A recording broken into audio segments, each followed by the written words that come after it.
Tollywood young beauty Faria Abdullah గురించి ప్రత్యేక పరిచయాలు అక్కర్లేదు.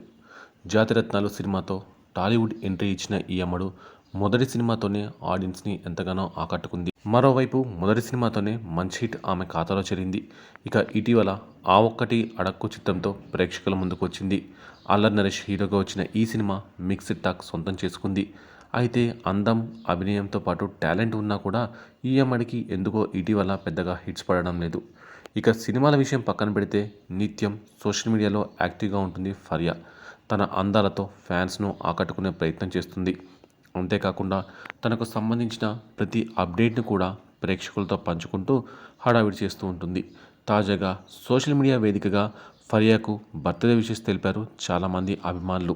అయితే ఫరియా ఆ పోస్టులు షేర్ చేస్తూ నాకు విషెస్ తెలిపినందుకు ధన్యవాదాలు, కానీ ఈ విషెస్ను జూన్ 21వ తేదీకి చెప్పండి, ఎందుకంటే ఈరోజు నా బర్త్డే కాదు అంటూ తన పోస్ట్ ద్వారా క్లారిటీ ఇచ్చేసింది ఫరియా.